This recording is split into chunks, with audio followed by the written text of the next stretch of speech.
हम्म, तो हम लोग देख रहे हैं class 12th accountancy non trading organisation. तो हमने इसमें लिया सबसे पहले सब्सक्रिप्शन।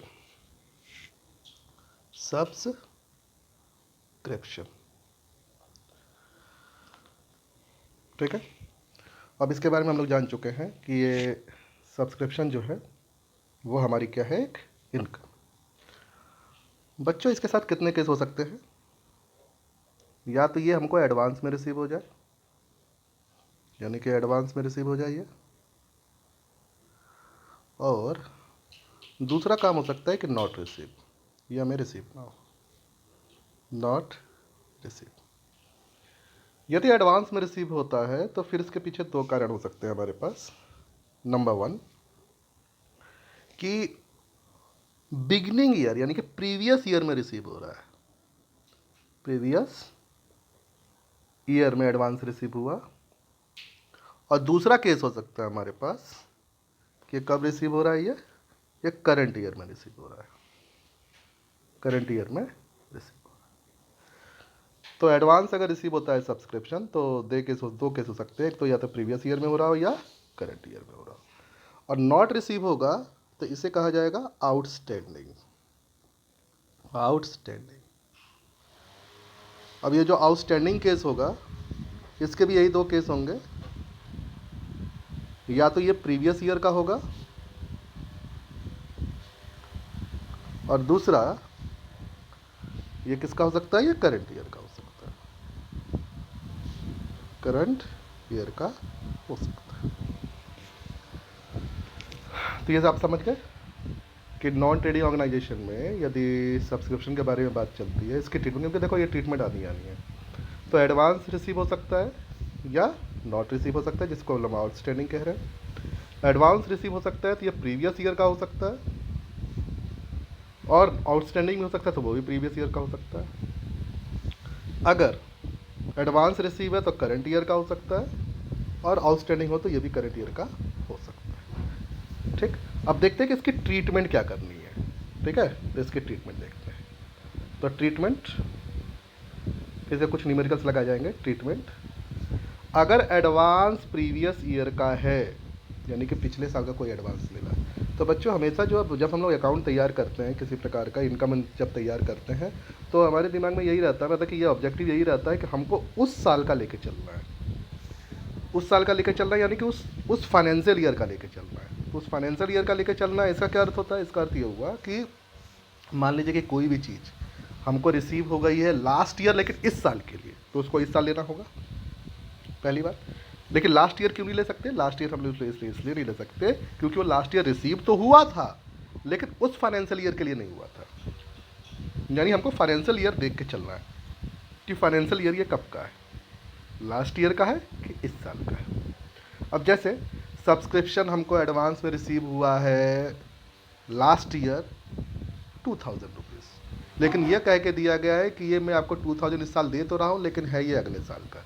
यानी एडवांस कब रिसीव हुआ? प्रीवियस ईयर हुआ, तो है कब का? इस साल का। तो उसको किस इनकम में दिखानी पड़ेगी? इस साल की इनकम दिखानी पड़ेगी। बोलो, ये पॉइंट क्लियर हो गया आप लोग को? ये पॉइंट क्लियर है? तो यानी कि एडवांस अगर रिसीव हुआ है तो इसकी ट्रीटमेंट क्या होगी? नंबर वन, पहली ट्रीटमेंट, इसको जो होगा हम लोग इनकम में क्या करेंगे?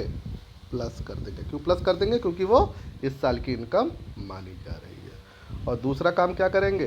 दूसरा काम ये करेंगे कि इसको जो है ओपनिंग बैलेंस शीट की लायबिलिटी में दिखाएंगे। बोलो, बात समझ में? इसे क्या करेंगे? ओपनिंग बैलेंस शीट की लायबिलिटी में दिखाएंगे। ठीक है, ये बात समझ में आ गया? क्यों करेंगे, इसके पूरे कॉज को समझें। प्रीवियस ईयर हमको कोई भी सब्सक्रिप्शन मिला था यह कह के कि हम अगले साल के लिए दे रहे हैं, तो वो इस साल की इनकम है, क्योंकि इनकम एंड एक्सपेंडिचर इस साल बनाया जा रहा है, इस फाइनेंशियल ईयर का है, तो उसको इनकम में हमको जोड़ देना है, ऐड करना है। और दूसरा, वो लास्ट ईयर का, यानी ओपनिंग बैलेंस शीट कब का है? प्रीवियस फाइनेंशियल ईयर का है। तो प्रीवियस फाइनेंशियल ईयर का ओपनिंग बैलेंस शीट है तो उसकी लायबिलिटी में दिखाना है। क्यों? क्योंकि एडवांस इनकम जो होती है वो लायबिलिटी होती है, जिस साल की होती है उस साल की लायबिलिटी होती है। तो पिछले साल वो हमको एडवांस मिली थी, एडवांस कब के लिए मिलता है? आगे के लिए मिलता है ना। लास्ट ईयर मिला होगा तो इस साल के लिए मिला होगा। तो लास्ट ईयर हमको जब वो मिला था तो लास्ट ईयर के बैलेंस शीट की वो लायबिलिटी थी, लेकिन इस साल की जो लास्ट ईयर मिला हुआ सब्सक्रिप्शन क्या है? इनकम है, इसलिए हमने उसको इस साल यहाँ पे जोड़ दिया। तो ये दो ट्रीटमेंट हो गई। आपको पता है कि हर जो एडजस्टमेंट होती है उसको दो जगह दिखाना पड़ता है। क्यों दिखाना पड़ता है पता है ना आप लोग को? क्योंकि asset is equal to liability plus capital maintain रहे। ये प्रिंसिपल आप लोगों ने पढ़ रखा। अब बात आता है कि एडवांस जो रिसीव हुआ है अगर वो करंट ईयर का हुआ तो क्या करेंगे? करंट ईयर का मतलब यानी कि इस साल अगर हमको रिसीव हुआ है तो इस साल रिसीव हुआ है तो हम क्या करें? तो अगर हमको इस साल रिसीव हुआ है तो फिर इसकी दो ट्रीटमेंट होंगी, इसकी भी ट्रीटमेंट होंगी दो। कौन कौन सी ट्रीटमेंट होंगी? नंबर 1 पहली ट्रीटमेंट कि इस साल की इनकम में से माइनस कर देंगे। अब बात ये थी कि इसको इस साल की इनकम में से सर माइनस क्यों कर देंगे? इसको इस साल की इनकम में से इसलिए माइनस कर देंगे कि इस साल जो आपको एडवांस मिला है वो अगले साल के लिए मिला है, यानी वो इस साल की इनकम नहीं है, वो अगले साल की इनकम है। उसको अगले साल की इनकम में जोड़ के दिखाना, इस साल की इनकम में नहीं दिखाना, वो इस साल की इनकम है ही नहीं। तो इसलिए क्या करेंगे आप? इस साल की इनकम में से उसे हटा देंगे क्योंकि वो इस साल की इनकम नहीं है। और दूसरा क्या करेंगे? क्लोजिंग बैलेंस शीट जो आप बना रहे हैं, इस क्लोजिंग बैलेंस शीट के कहाँ दिखाएंगे? लायबिलिटी में। बोलो, बहुत बढ़िया से क्लियर हो गया आप लोग को? देखो ध्यान दो, प्रीवियस में मिला था तो ओपनिंग बैलेंस शीट की लायबिलिटी में था, करंट ईयर में आपको मिला है तो आपने क्लोजिंग बैलेंस शीट की लायबिलिटी में दिखाया हुआ है। ठीक, प्रीवियस ईयर का था तो इस साल की इनकम में जोड़ दिया क्योंकि प्रीवियस ईयर जो एडवांस मिला होगा वो इस साल के लिए मिला होगा, इसलिए इस साल की इनकम में जोड़ दिया। लेकिन करंट ईयर का जो मिला हुआ है वो इस साल की इनकम में से क्यों माइनस किया? क्योंकि जो करंट ईयर में जो मुझे एडवांस मिला है वो अगले साल के लिए। एडवांस हमेशा कब के लिए मिलता है?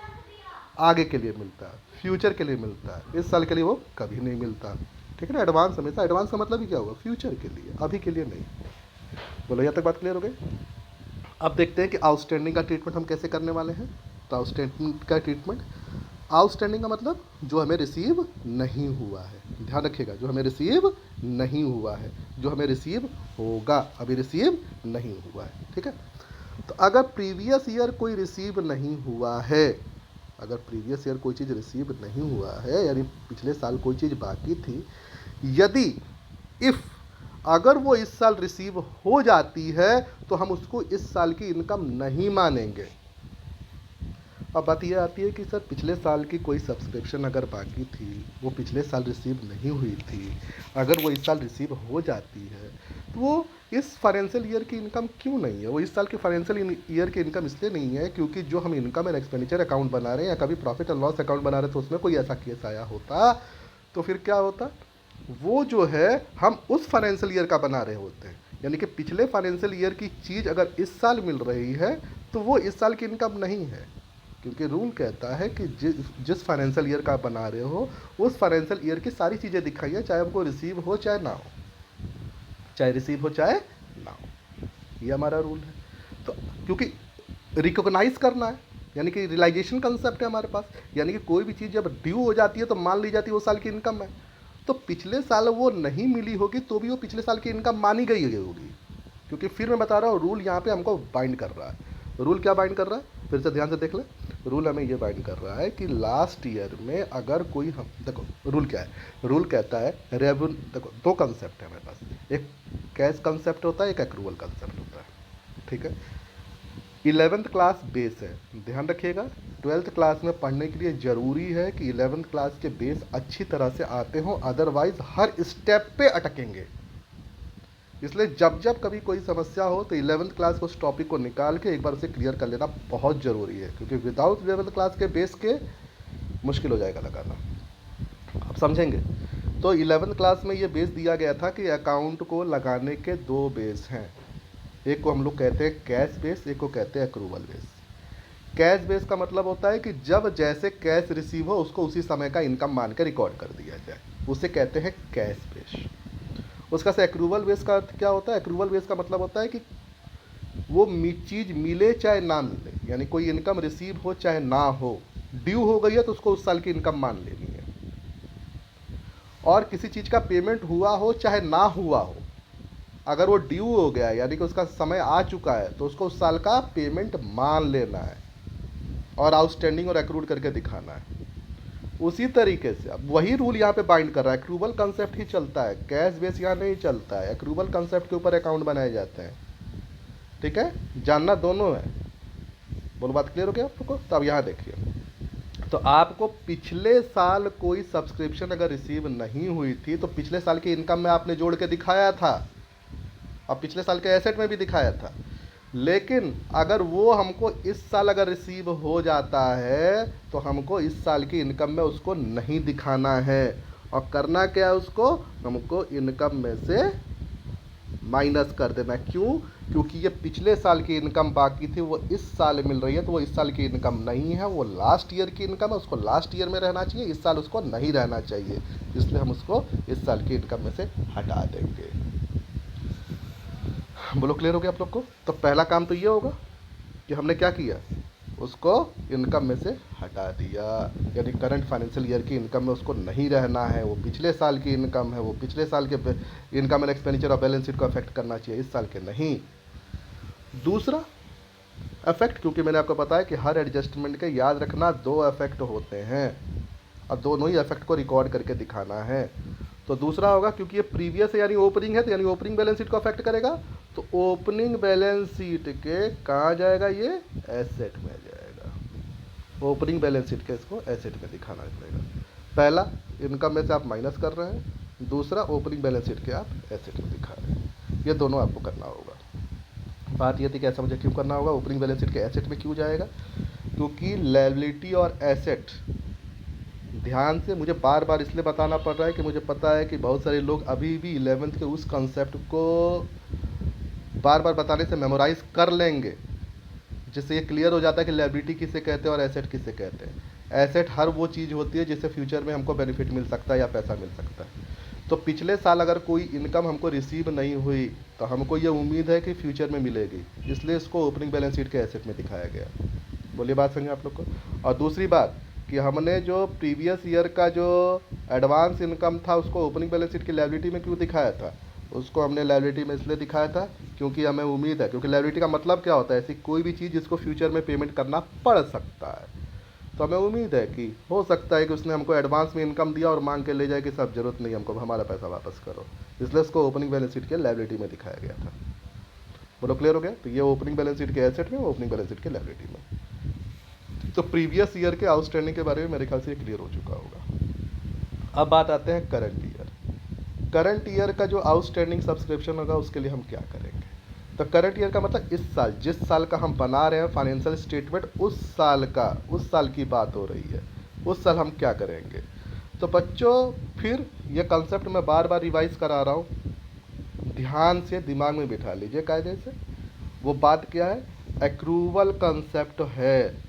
एक्रूवल कंसेप्ट का मतलब हुआ कि जो इनकम आपको नहीं भी रिसीव हुई है उस इनकम को आपको शो करना है करंट फाइनेंशियल ईयर में। पहली बार बता रहा हूँ। दूसरी बात फिर इसी बात को बता रहा हूँ और ध्यान से इसको समझो कि जिस साल कोई इनकम अगर रिसीव नहीं हुई है उसके बावजूद भी उसके फाइनेंशियल ईयर में उस इनकम को शो करना है, क्योंकि ऐसा एक्रूवल कंसेप्ट में कहा गया है। फिर से मैं तीसरी बात बताता हूँ, एकदम ध्यान से रखिए, दिमाग में रखिए, मत भूलिए कभी भी। एक्रूवल कंसेप्ट के अनुसार जिस साल कोई इनकम रिसीव नहीं हुई है फिर भी उस इनकम को हमको उस साल के अकाउंट में शो करना है। ये एक्रूवल कंसेप्ट के अनुसार है, ये आपको करना ही होगा। बोलो बात समझ में आ गई?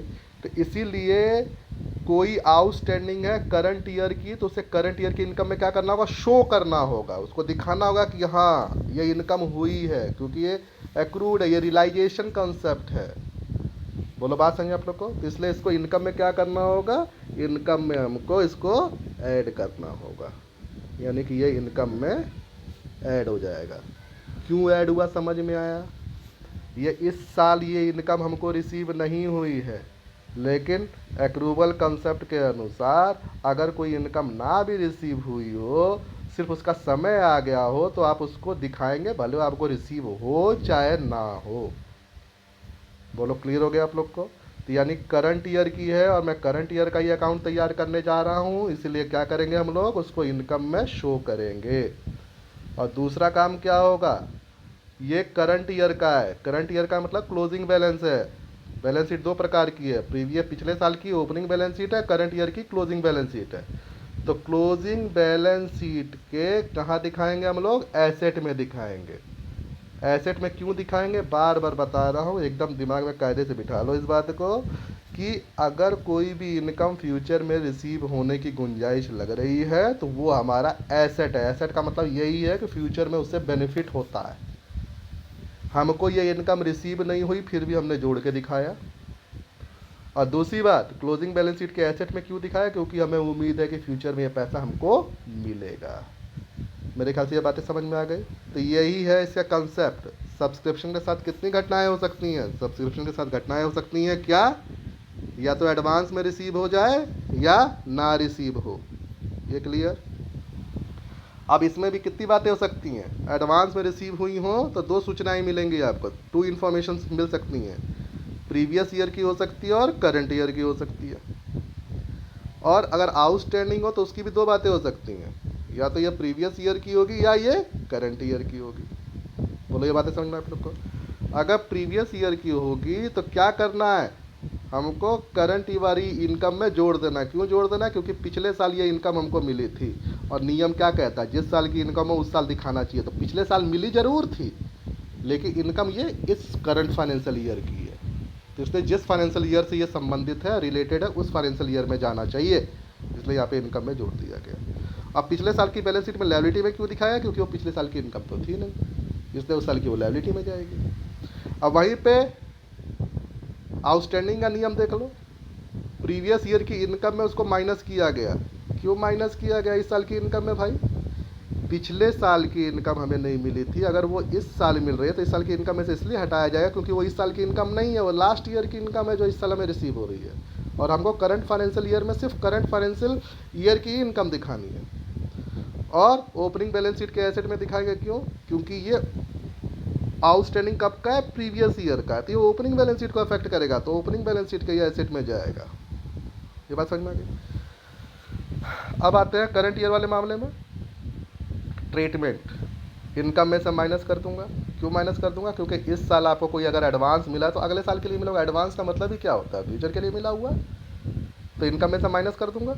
और क्लोजिंग बैलेंस शीट की लायबिलिटी में दिखाऊंगा क्योंकि वो कभी भी अपना पैसा मांग सकता है। लायबिलिटी का मतलब ही क्या होता है, रिस्पॉन्सिबिलिटी टू पे, रिस्पॉन्सिबिलिटी का सेंस क्रिएट हुआ यानी कि लायबिलिटी हो गई। करंट ईयर का आउटस्टैंडिंग है तो इनकम में से जोड़िए, क्योंकि रूल कहता है इनकम चाहे मिले चाहे ना मिले आपको तो इस साल दिखाना ही है।